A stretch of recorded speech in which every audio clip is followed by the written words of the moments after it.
Assalamualaikum warahmatullahi wabarakatuh. Selamat pagi semuanya.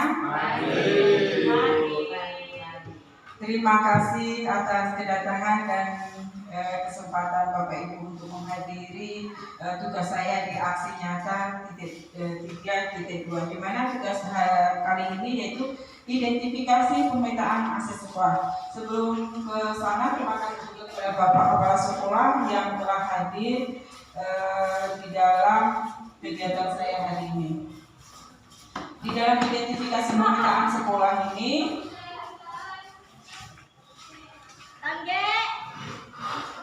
sekolah wajib membangun sekolah wajib membangun ekosistem yang mampu merangsang pertumbuhan dan perkembangan murid demi terwujudnya profil pelajar Pancasila. Keberhasilan sebuah proses pembelajaran sangat tergantung pada cara pandang sekolah melihat ekosistemnya, apakah sebagai kekuatan atau sebagai kekurangan. Sekolah yang memandang semua sumber daya yang dimiliki sebagai suatu kekuatan dan aset, maka sekolah ini tidak akan fokus pada kekurangan, tetapi berupaya pada pemanfaatan kekuatan dan aset yang dimilikinya. Selanjutnya,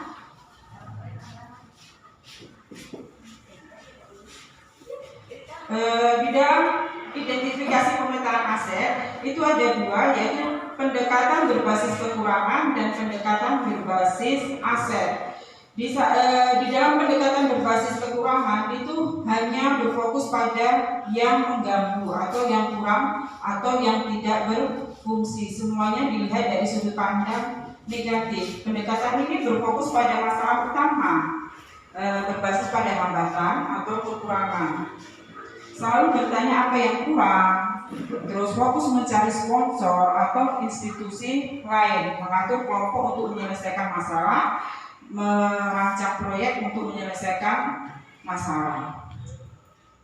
Selanjutnya, yang kedua, di dalam pendekatan berbasis aset. Kalau tadi mengenai pendekatan berbasis masalah, yang kedua ini pendekatan berbasis aset, itu dimana merupakan cara praktis untuk menemukan dan mengenali hal-hal positif di kehidupan, memakai kekuatan jadi tumpuan berpikir.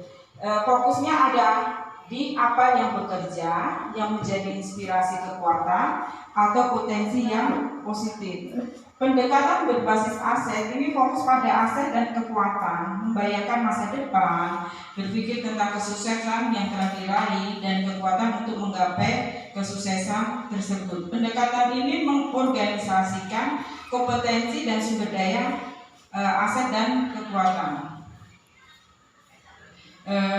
Sumber daya sebagai kekuatan ini akan banyak dieksplor ke dalam pembahasan 7 modal utama. 7 modal utama aset, yaitu yang pertama modal manusia. Apa saja yang dimaksud dengan modal manusia? Yaitu sumber daya manusia yang berkualitas. Investasi pada sumber daya manusia menjadi sangat penting, yang berhubungan dengan kesehatan, pendidikan, kesejahteraan, dan harga diri seseorang. Yang kedua, modal aset yang kedua yaitu modal sosial. Di dalam modal sosial ini yaitu mencakup investasi yang berdampak pada bagaimana manusia, kelompok, dan organisasi dalam komunitas berdampingan. Contohnya seperti apa? Modal manusia itu kepemimpinan, bekerja sama, saling percaya, dan punya rasa memiliki masa depan yang sama. Yang ketiga yaitu modal fisik. Modal fisik ini apa maksudnya di dalam modal fisik? Yaitu bangunan yang bisa digunakan untuk kelas atau lokasi melakukan proses pembelajaran seperti laboratorium, ruang pertemuan, atau pelatihan. Selanjutnya, aset yang selanjutnya yaitu modal lingkungan atau alam. Apa pengertian dari modal lingkungan atau alam? Ini bisa berupa potensi yang belum diolah dan memiliki nilai ekonomi yang tinggi dalam upaya pelestarian alam dan juga kenyamanan hidup.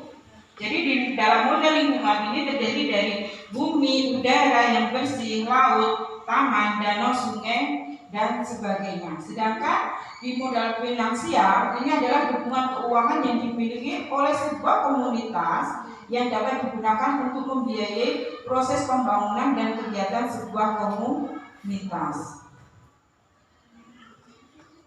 Selanjutnya, yang keenam, yaitu modal politik. Apa sih yang termasuk modal politik? Itu ukuran keterlibatan sosial semua lapisan atau kelompok memiliki atau kesempatan yang sama dalam kepemimpinan serta memiliki suara dalam masalah umum yang terjadi dalam komunitas. Dan yang terakhir, yaitu modal agama dan budaya.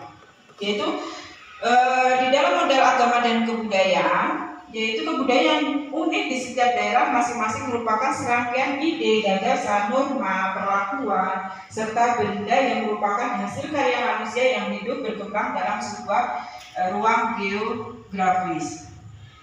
Selanjutnya, dari semua 7 aset tadi itu semuanya itu selaras dengan Standar Nasional Pendidikan atau SMP, terutama pada standar sarana dan prasarana, standar pendidik dan kependidikan, terus standar pembiayaan, dan terakhir standar pengelolaan pendidikan.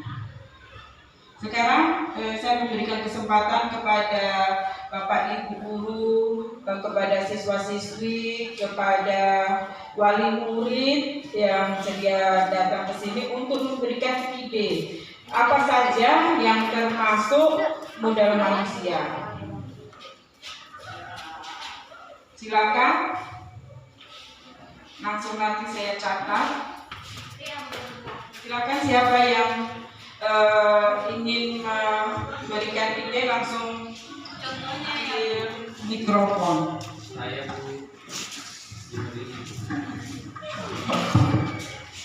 Iya,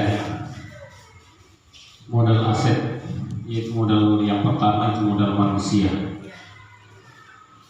Ya, saya rasa kalau dalam sebuah sekolah itu yang diperlukan sebagai modal manusia adalah sebagai pendidik minimal S1. Pendidikannya, guru-gurunya itu harus minimal S1. Kemudian ya kalau bisa guru-guru yang mengajar atau pendidik yang mengajar itu sudah bersertifikasi. Hanya itu yang bisa disampaikan. Terima kasih. Terima kasih atas idenya. Selanjutnya, Bapak Ibu atau siswa-siswi, selanjutnya yaitu ke modal sosial.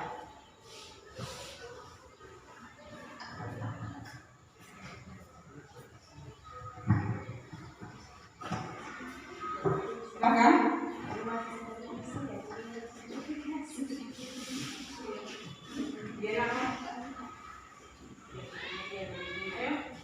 Modal sosial itu kerjasama Puskesmas dan kerjasama BUMDes.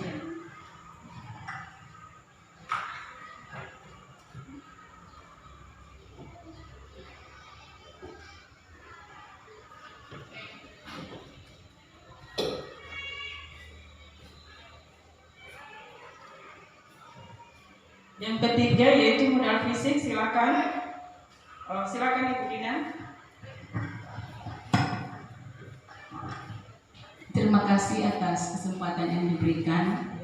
Kalau menurut saya, suatu sekolah yang katakan berkompetennya, kalau punya modal fisik, misalnya ruang UKS dan juga lapangan olahraga, lab dan lain-lain. Terima kasih, Bu. Terima kasih atas pendapatnya Ibu Dina. Selanjutnya modal yang keempat, yaitu modal politik. Silakan.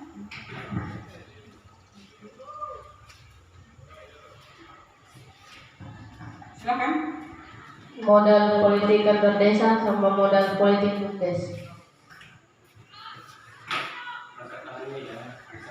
Ada tambahan Bu, modal politik. Oke, silakan. Silakan Bu Leni.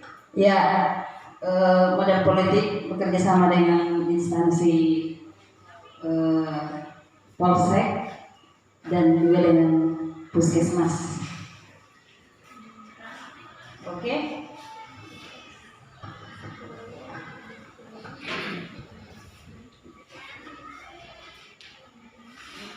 Selanjutnya yang kelima yaitu modal lingkungan atau modal alam. Silakan.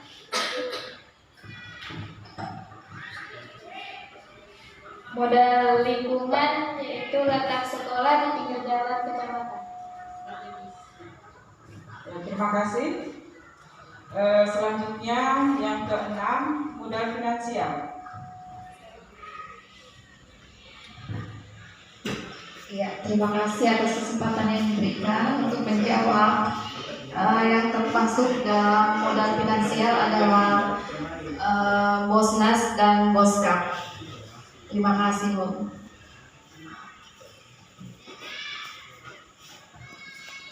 Terima kasih Ibu Eva. Selanjutnya yang keenam yaitu modal politik. Silakan.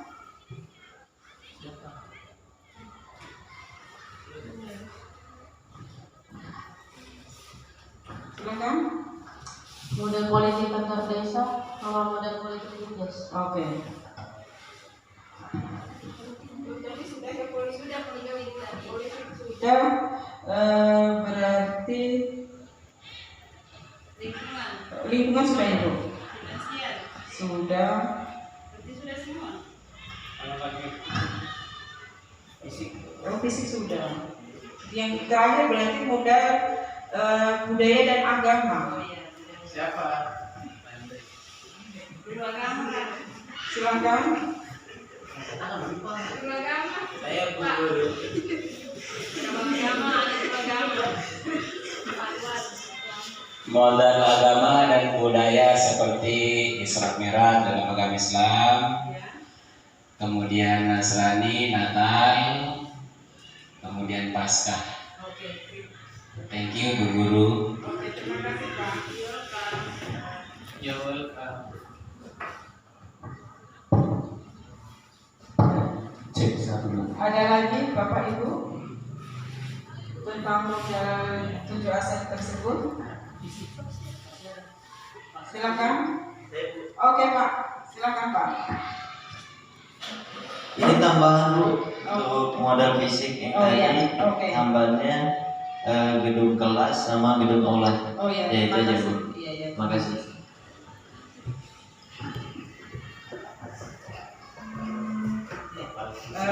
Terima kasih semuanya. Kita sudah mengidentifikasi pemetaan tentang aset-aset yang ada di SMP 1 Marakayu. Kami akhiri pertemuan hari ini. Cukup sekian. Assalamualaikum warahmatullahi wabarakatuh.